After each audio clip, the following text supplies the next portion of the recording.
예전 채플 주일 예배 오신 여러분들을 주님의 이름으로 사랑하고 축복합니다. 이 시간 다 같이 자리에서 일어나서 함께 찬양하며 예배 자리 가운데 나아가겠습니다.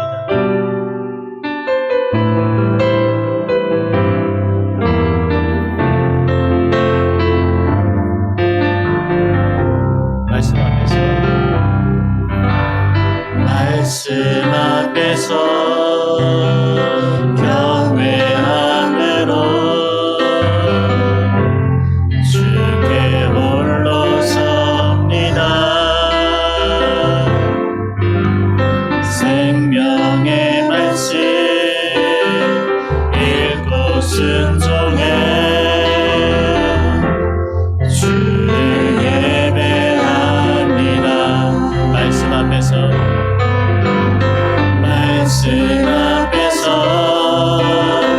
경외함으로 주께 홀로 섭니다. 생명의 말씀 읽고 순종해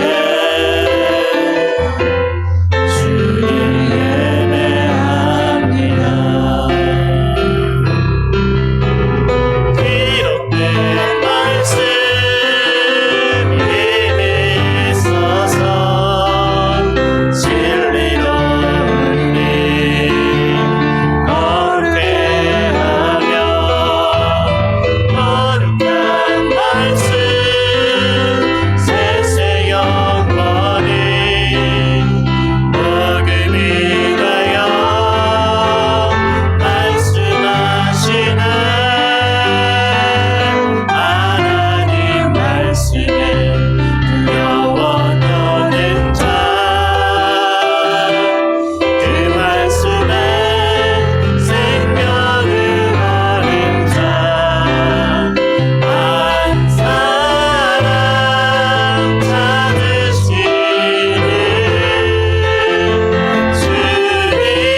사도신경으로 우리의 신앙을 고백하겠습니다. 나는 전능하신 아버지 하나님, 천지의 창조주를 믿습니다. 나는 그의 유일하신 아들, 우리 주 예수 그리스도를 믿습니다. 그는 성령으로 잉태되어 동정녀 마리아에게서 나시고 본디오 빌라도에게 고난을 받아 십자가에 못 박혀 죽으시고 장사된 지 사흘 만에 죽은 자 가운데서 다시 살아나셨으며 하늘에 오르시어 전능하신 아버지 하나님 우편에 앉아 계시다가 거기로부터 살아있는 자와 죽은 자를 심판하러 오십니다. 나는 성령을 믿으며 거룩한 공교회와 성도의 교제와 죄를 용서받는 것과 몸의 부활과 영생을 믿습니다. 아멘.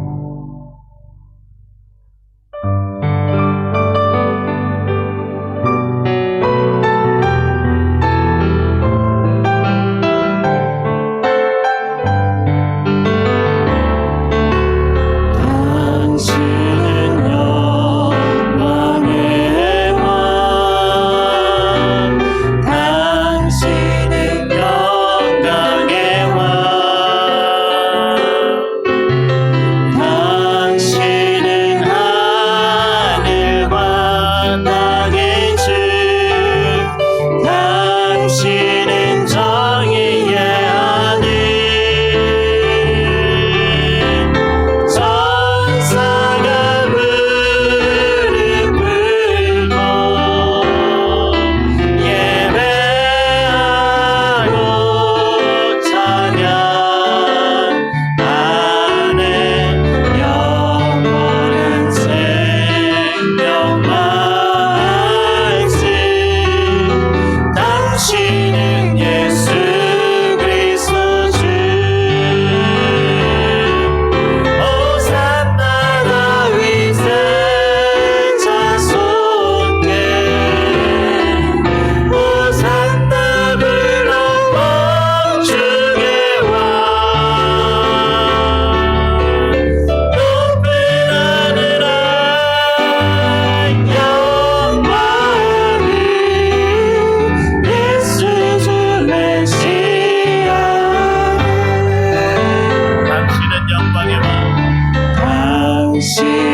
하나님의 생명과 사랑이 온전히 차고 넘치게 하여 주옵소서. 간절히 구하며 함께 기도하겠습니다. 하나님 아버지 감사합니다. 예수 그리스도의 사랑으로, 하나님의 사랑으로 하나님 우리 안에 부어진 그 사랑이 우리 안에도 차고 넘칠 수 있도록 하나님 이 시간 간절히 저희 안에 주님의 사랑이 부어지게 하여 주옵소서. 아버지 하나님, 각자 처소에서 흠뻑 예배드리고 있는 모든 성도들의 삶 속에 주님의 사랑이 온전히 부어져 그 삶 속에 날마다 예수 그리스도의 향기를 바라며 주의 빛을 발하는 그런 온전한 삶을 살아갈 수 있도록 하나님 함께 하시길 간절히 구합니다. 아버지 하나님, 오늘도 드려진 예배 안에 살아계신 하나님을 만나는 놀라운 은혜 시간 되게 하시며 날마다 그리스도의 사랑으로 이 땅을 섬기며 나아가는 저희들 될 수 있도록 축복하여 주옵소서.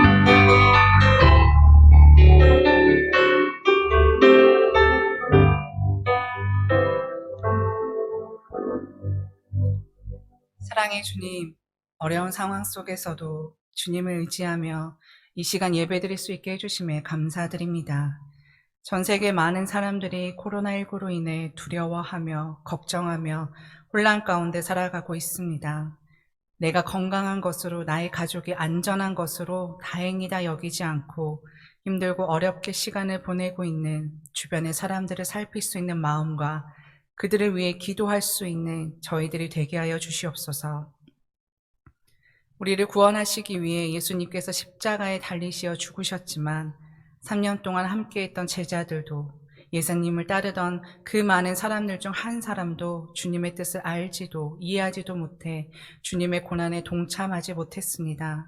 그러나 지금 우리는 예수님의 십자가의 사랑이 어떤 의미인지, 우리가 받은 은혜가 얼마나 귀한 것인지 잘 알고 있습니다. 예수 그리스도의 은혜로 구원받은 자답게 이번 한 주를 주님의 고난에 동참하며 살아가게 하여 주시옵소서.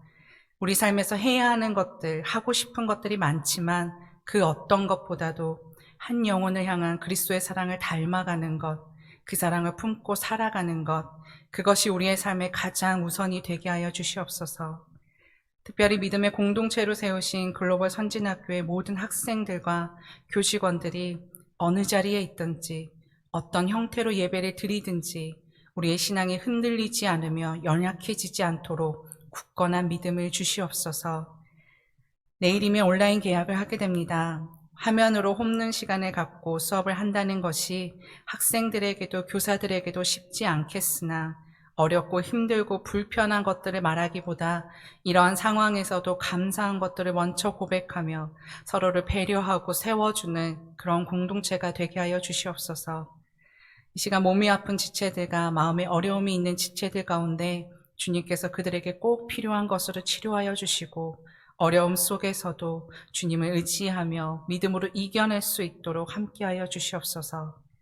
죽기까지 우리를 사랑하시고 우리를 구원하신 예수 그리스도의 이름으로 기도드립니다.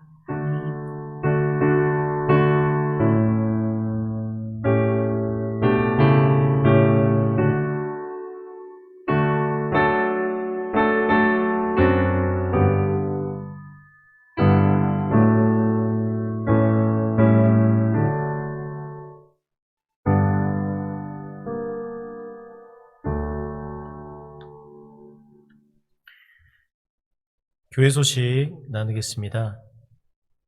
오늘 예배 함께 하신 성도님들을 주님의 이름으로 환영합니다. 온라인이든 오프라인이든 우리가 함께 예배 드릴 수 있는 것이 하나님의 은혜이며 축복인 것을 기억하며 오늘도 주님의 은혜 가운데 특별한 은혜를 누리는 거룩한 주일 되기를 간절히 축복합니다. 이번 한 주간은 고난주간입니다. 예수님의 십자가를 묵상하며 절제와 경건의 삶을 살아가는 한 주가 되시기를 바랍니다.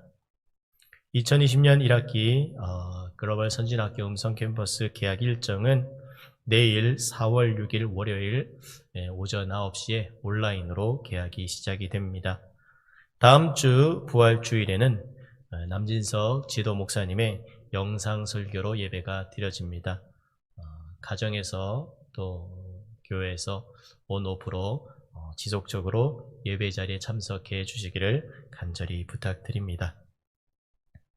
오늘 함께 나눌 하나님의 말씀은 마태복음 21장 1절에서 11절까지 말씀입니다.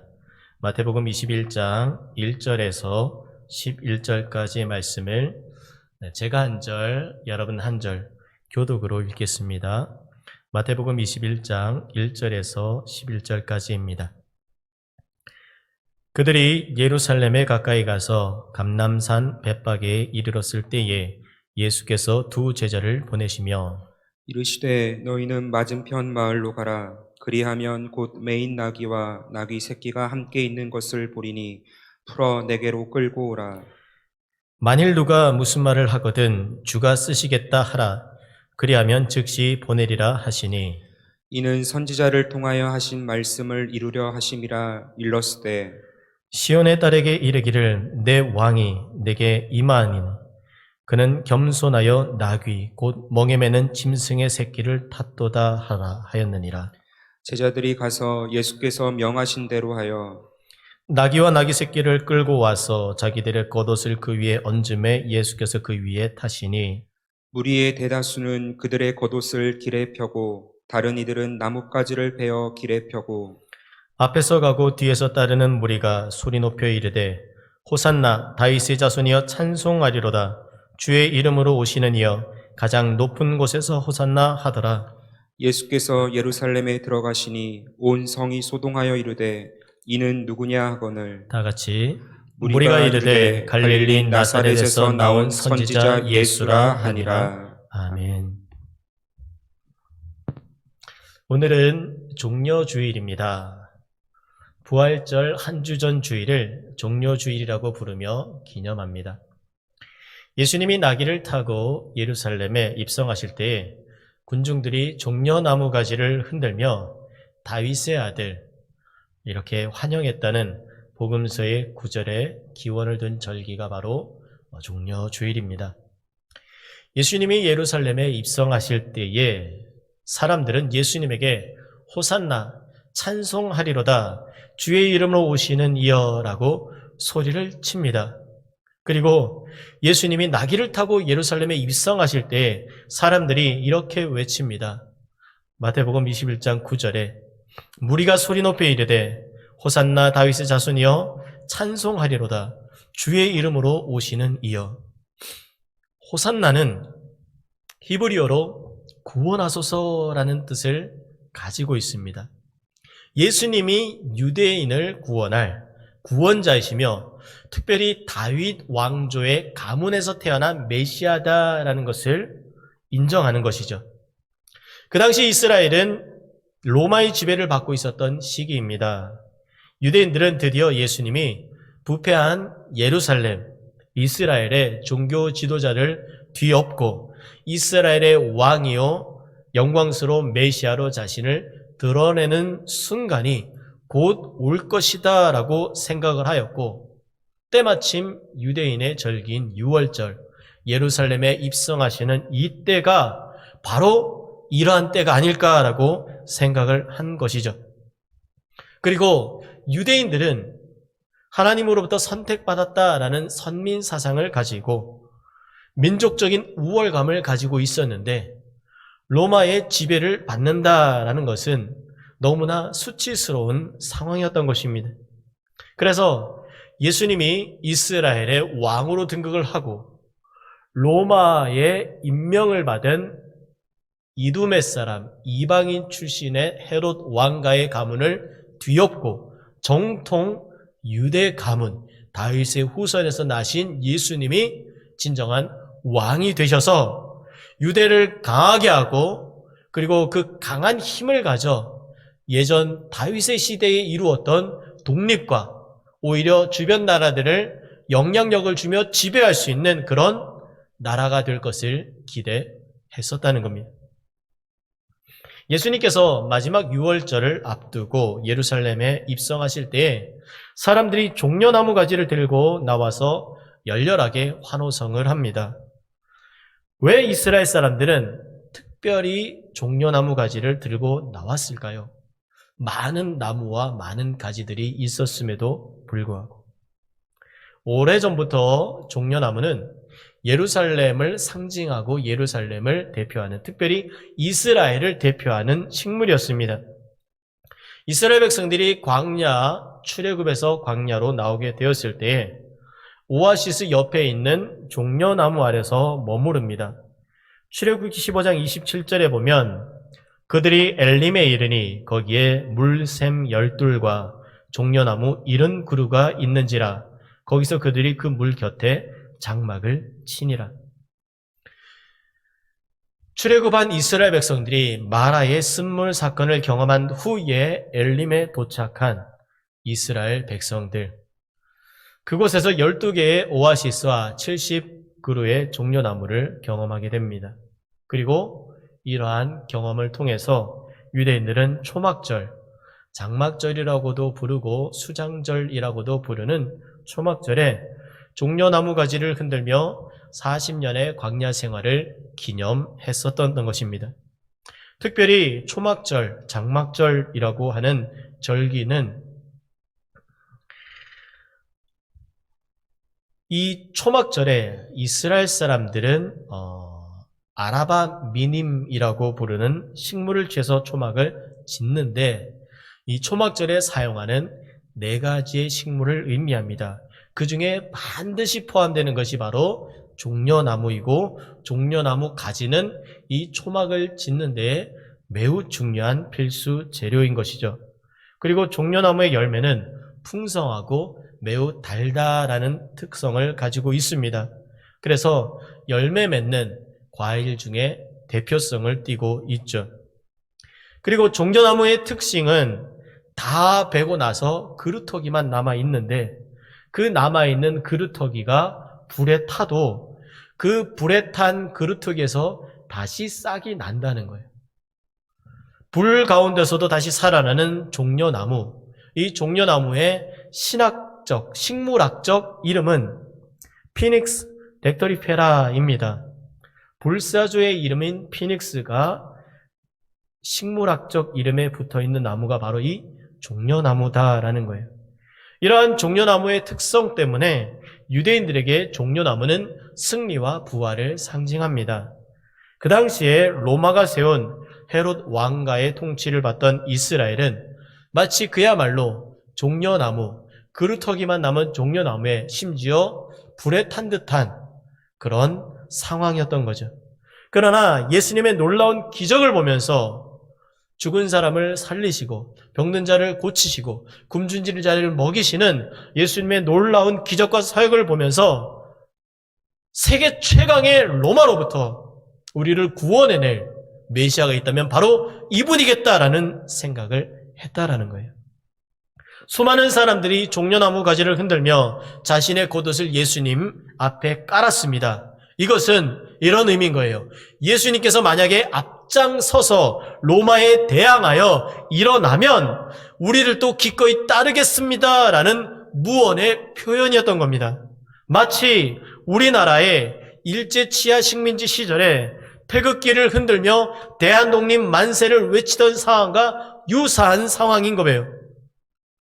또 종려나무는 하늘을 향해 직선으로 쭉 뻗으면서 30m 높이까지도 자란다라고 합니다. 그리고 그 줄기는 속이 비어있지 않고 꽉 차 있어서 이런 모습이 마치 하나님을 향해서 치우침 없이 의연하게 살아가는 의인의 모습을 상징하기도 하는 것이죠. 오늘 이 종려나무, 종려주의를 맞이하여 죽어도 죽지 않는 부활에 대한 온전한 믿음의 신앙을 가지는 저와 여러분 되기를 축복합니다. 그리고 하나님 앞에서 의롭게 살아 온전한 승리의 삶에 도전하는 저와 여러분 되시길 축복합니다. 그런데 예수님께서 예루살렘에 입성하시는 장면에 좀 우스꽝스러운 모습을 발견할 수 있습니다. 왕이 입성한다고 한다면 말을 타고 들어가는 것이 우리가 생각하는 보편적인 이해입니다. 그런데 예수님은 말이 아니라 나귀, 그것도 나귀 새끼를 타고 들어가십니다. 어린 나귀는 건장한 성인인 예수님의 몸무게를 이기는 것을 힘들어하며 뒤뚱뒤뚱 걸었을 겁니다. 여러분, 말을 탄 사람이 지나갈 때 말을 탄 사람의 모습을 보려면 우리는 고개를 들어서 봐야 됩니다. 말 탄 사람이 지나갈 때 우리는 고개를 들어서 높이 그 사람을 바라봐야 되는 겁니다. 여러분, 나귀를 타고 가는 사람을 혹시 본 적 있나요? 나귀의 높이는 생각보다 높지 않습니다. 그리고 나귀를 탈 때 그 나귀 탄 사람의 모습은 때로는 우리의 시선보다 더 밑에 있기도 하는 거예요. 그래서 나귀를 탄 사람이 지나간다고 할 때 우리는 우러러보는 것이 아니라 심지어 내려다볼 수도 있는 상황에 처한다는 겁니다. 그리고 나귀가 그 뒤뚱거리는 모습은 웅장하고 멋있고 위험이 느껴지는 것이 아니라 좀 우스꽝스러워 보일 수도 있다는 거예요. 이러한 나귀를 타고 예루살렘에 입성하면서 예수님은 자신의 메시아로서의 정체성을 드러내셨던 겁니다. 그런데 예수님께서는 하나님의 기름 부으신 왕으로서 메시아로서 멋진 백마를 타지 않고 왜 초라한 나귀를 타고 입성하셨을 것일까요? 고대 근동 지방에서 왕이 노새를 타는 경우가 종종 있기는 하지만 나귀를 탔다라는 기록은 거의 발견되지 않습니다. 고대 근동의 문서 중 하나인 아카드 문서에 왕이 나귀를 타는 모습이 등장하기도 하지만 이 경우도 왕의 등극의 모습을 의미하지는 않는다는 거예요. 나귀를 타는 왕의 모습은 위풍당당한 모습보다는 겸손을 나타내는 모습으로 볼 수 있다는 겁니다. 유대인들의 문화적 상징에서 말은 전쟁과 교만함을 상징합니다. 그렇지만 나귀는 평화와 겸손을 상징합니다. 나귀를 타고 예루살렘에 입성하신 예수님의 모습은 스가랴 선지자의 예언을 정확하게 이루고 있는 것입니다. 스가랴는 나귀의 겸손을 정확하게 연결시키고 있는 것이죠.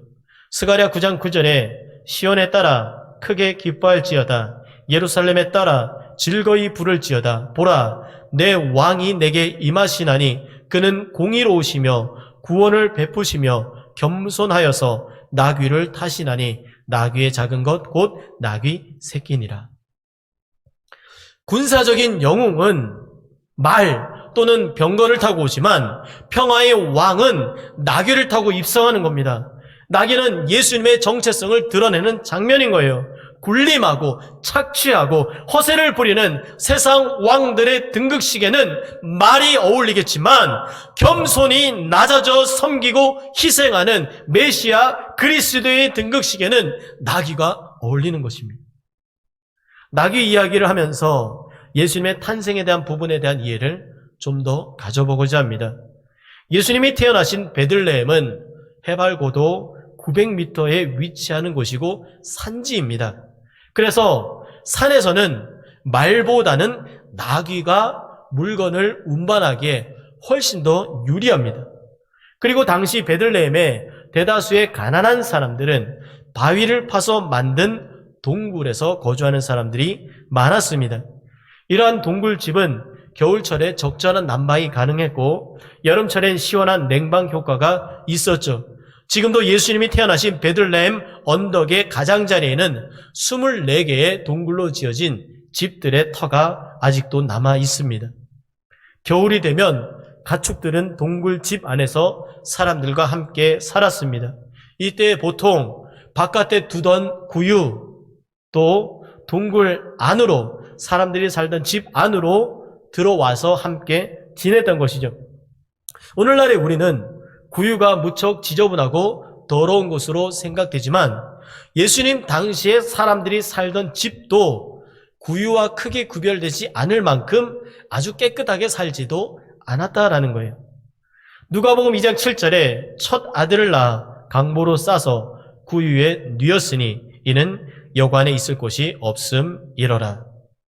예수님이 태어나셔서 누우신 장소가 구유입니다. 그런데 예수님이 태어나신 구유를 말구유, 마구간으로 오해할 수 있다는 거예요.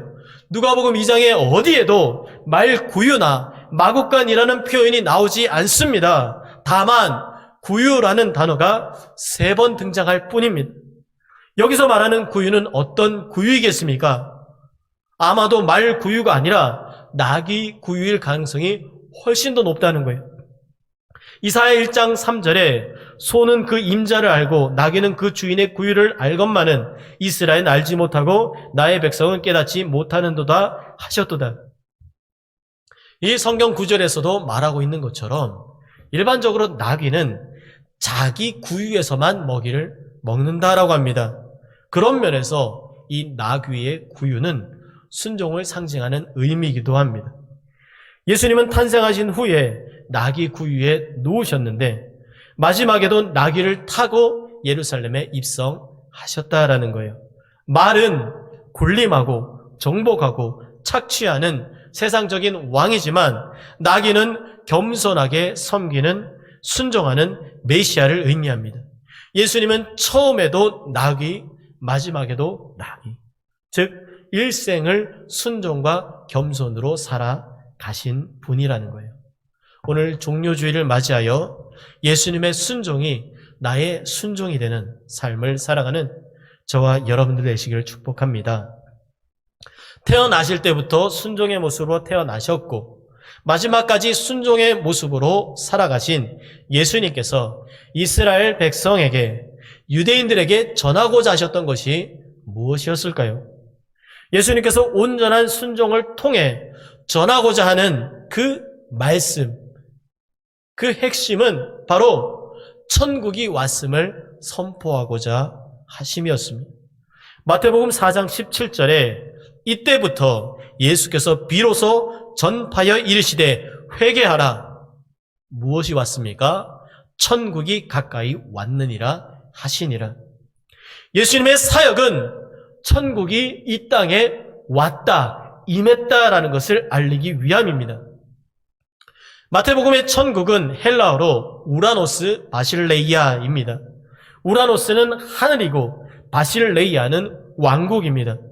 마가복음이나 누가복음에 하나님의 나라라고 표현을 하는데 마태복음에는 그 표현을 천국이라고 표현합니다. 하나님 나라가 아닌 하늘나라라고 이야기를 하는 거예요. 그 이유는 유대인들은 10계명 중에 제3계명인 너는 내 하나님 여호와 이름을 망령되게 부르지 말라라는 이 명령 때문에 하나님의 이름을 부르는 것을 굉장히 금기시합니다. 서기관들이 성경을 기록할 때에도 하나님의 이름을 의미하는 아도나이라는 단어가 나오면 성경을 기록하던 것을 멈추고 목욕을 한 후에 몸이 정결해진 후에 다시 성경을 기록하기 시작했다고 합니다. 마태는 마태복음을 기록할 때에 유대인을 염두에 두고 기록을 하였습니다. 그러다 보니 하나님 나라라는 표현을 하늘나라, 천국으로 기록한 것이죠. 그렇다면 천국의 좀 더 정확한 의미는 하늘나라라는 의미보다는 하나님의 나라라는 의미가 더 정확합니다. 그리고 이 하나님 나라의 더 정확한 의미는 하나님의 왕국이 되는 겁니다. 우라노스 바실레이아, 영어로는 Kingdom of God입니다. 즉 하나님의 왕국인 거예요. 하나님이 왕이 되시는 나라가 바로 하나님 나라입니다. 순종의 모범으로 오신 예수님께서 하나님의 왕국이 가까이 왔음을 전파하시는 거예요. 하나님의 말씀 앞에 순종할 것을 명령하십니다. 그리고 회개하라고 하시는 거예요. 무엇을 회개합니까? 하나님 말씀에 순종하지 않았던 것, 불순종한 것에 대한 회개를 하라고 말씀하시는 겁니다. 하나님의 말씀에 불순종한 것을 철저하게 회개하고 하나님의 뜻에 온전한 순종을 하여 하나님의 다스림과 통치가 온전히 이루어지는 하나님의 왕국이 완성되는 것, 이것이 바로 예수님의 가르침인 것입니다. 우리는 나라라고 할 때에 우리가 살고 있는 대한민국이 민주주의 국가이기 때문에 우리는 나라에 대한 이런 생각을 합니다. 나라는 국민에 의한, 국민을 위한, 그래서 나라는 국민을 위해서 존재하는 나라라고 생각을 하는 거예요. 그런데 왕국은 그렇지 않습니다. 왕국은 왕의 나라이며 왕에 의한 나라이며 왕을 위한 나라가 바로 왕국인 거예요. 그래서 그 왕국에 살고 있는 백성들은 왕을 위해 존재하며 왕의 뜻을 따라가며 살아가는 것입니다. 이것이 하나님의 왕국, 천국의 진정한 의미인 거예요. 그러한 하나님의 왕국이 임하고 있다는 겁니다. 오고 있다는 거예요. 그러면 그 왕국에 살아가고 있는 유대인들, 하나님의 백성들은 무엇을 해야 되는 겁니까? 왕의 명령에 굴복하고 복종하며 순종하는 것. 예수님은 이것을 전파하셨던 것입니다. 하나님께서 왕으로 오시는 그 나라가 이제 임하니 하나님을 왕으로 섬기지 않고 내가 주인 되었던 모든 삶을 회개하라고 말씀하시는 것이 예수님의 사역이셨던 거죠. 예수님의 예루살렘 입성은 예수님께서 하나님 나라의 평강의 왕이 되시는, 겸손의 왕이 되시는 사건입니다. 그리고 예수님의 온전한 순종으로 온 만물의 왕 되신 하나님을 드러내는 사건입니다. 하나님의 왕국이 어떻게 이루어지는지를 실제로 모범으로 보이신 사건입니다. 예수님께서 예루살렘에 입성하시는 것으로 유대인의 왕 되심을 표현하신 것은 하나님이 왕 되시는 하나님의 왕국의 모형을 이 땅에서 보여주신 것입니다. 오늘은 종려 주일입니다.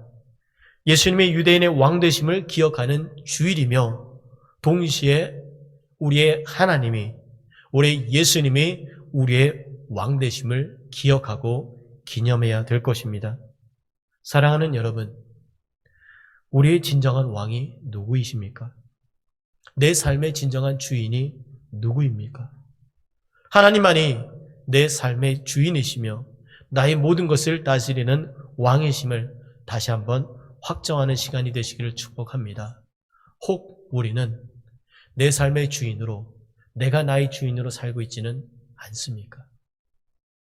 주님이 나의 주인이셔야 되고 하나님이 나의 주인이셔야 됨에도 불구하고 여전히 내가 나의 삶의 주인이 되어 살아가고 있지는 않습니까?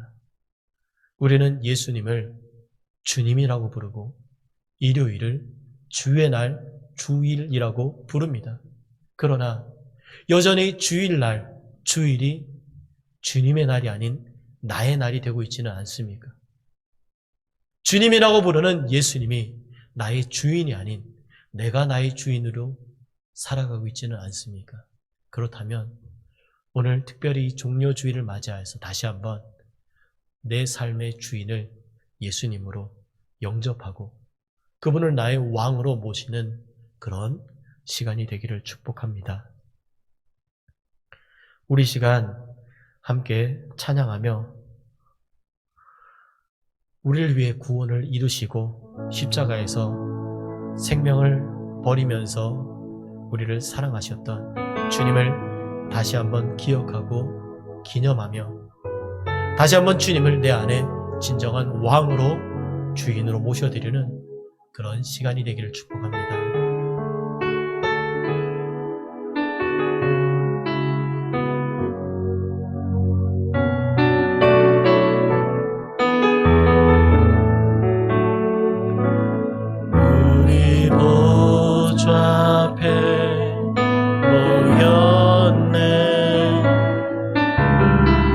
함께 주를 찬양하며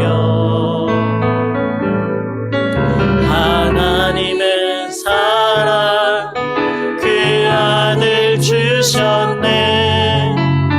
그의 피로 우리 구원받았네. 십자가에서 쏟으신 그 사랑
복잡해 놓였네. 함께 주를 찬양하며 하나님의 사랑 그 아들 주셨네. 그의 피로 우리 구원받았네. 십자가에서 쏟으신 그 사랑 강같이 온 땅에 흘러 각 나라와 족속 백성 방언에서 구원받고 주 경배드리네.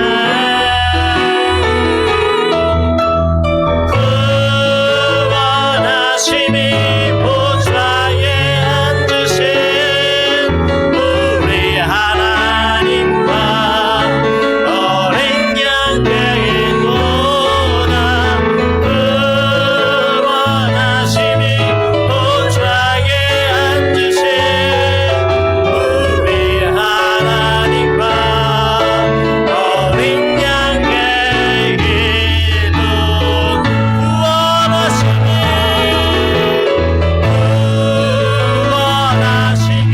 보좌에 앉으신 우리 하나님과 어린 양떼이도다. 구원하심이 보좌에 앉으신 우리 하나님과 어린 양떼이도다.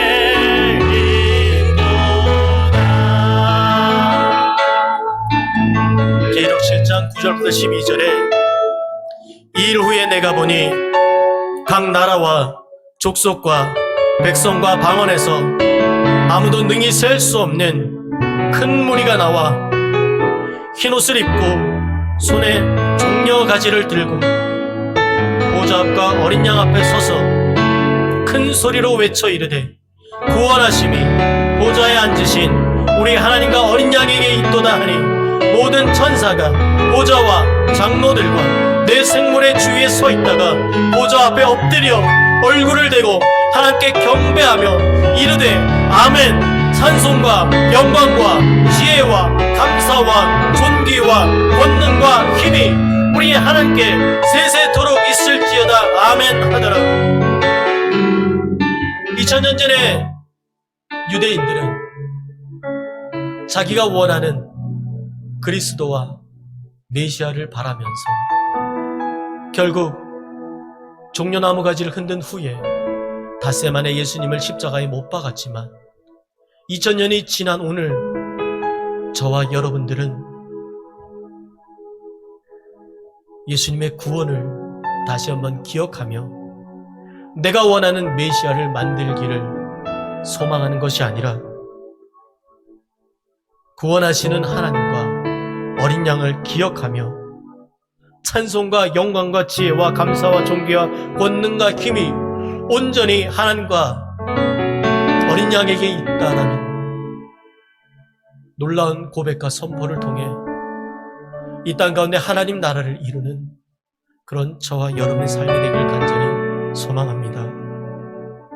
우리 그렇게 좀 기도하며 이 시간 간절히 구하며 기도하겠습니다. 십자가에 쏟으신 그 사랑, 우리를 구원하신 그 구원이 철저한 순종으로 이루신 예수님의 그 구원을 이제 우리도 우리의 삶에 온전히 이루어 오늘 이 종려주일을 맞이하여 순종과 겸손의 왕 되신 예수님을 기념하고 기억하여 내 삶 속에서 나 또한 이러한 순종의 삶을 살아가겠노라고 다시 한번 다짐하며 하나님께 간절히 구하며 하나님 나를 이 땅 가운데 이루며 살아가는 저희들 되게 해달라고 이 시간 간절히 구하며 기도하겠습니다. 하나님 아버지, 이 시간 다시 한번 간절히 구하며 기도합니다. 온전한 순종의 왕으로이신 태어나면서부터 순종의 삶을 시작하셨고 죽으심까지도 순종의 삶을 시작하여 이 땅 가운데 온전한 순종과 겸손의 왕으로, 평강의 왕으로, 구원의 왕으로 우리의 모든 삶을 구원하신 그 주님을 다시 한번 기억하고 기념하여 종려주의를 맞이해서 다시 한번 우리의 삶을 하나님의 말씀 앞에 순종함으로 내어드리기를 다시 한번 다짐하는 사랑하는 우리 모든 성도들의 삶 가운데 하나님 함께 하시고 주님의 말씀으로 임재하여 주시고 성령으로 덮어주셔서 우리 삶 속에 다시 한번 겸손의 왕과 순종의 왕의 그 가르침을 힘입어 이 땅 가운데 하나님 나라를 온전히 이루며 살아가는 우리 글로벌 비전 제풀의 모든 성도들의 삶이 되시도록 하나님 축복하여 주옵소서. 때로는 우리는 이 땅을 살아가며 우리의 욕심과 우리의 생각과 우리의 욕망을 이루기 위해서 하나님 말씀과 전혀 상관없는 삶을 살아갈 때도 있습니다. 하나님 그러나 다시 한번 그러한 우리 육적인 삶에서 돌이켜 다시 한번 하나님 나라를 이루며 하나님 뜻을 온전히 이루어 주님 다시 오는 그날까지 하나님 나라를 온전히 이루며 살아가기로 다시 한번 다짐하며 주님 앞에 온전히 구하며 나아가는 저희들도 수 있도록 주님 축복하여 주옵소서.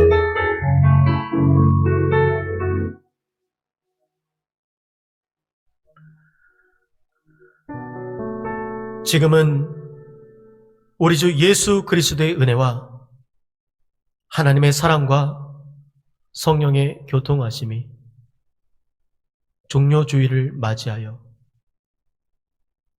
온전한 순종을 통하여 이 땅에 구원을 이루신 예수님을 기억하며 그렇게 살아가기로 다짐하는 글로벌 비전 채플의 모든 성도들의 삶 가운데 지금부터 영원토록 함께 있을지어다. 아멘.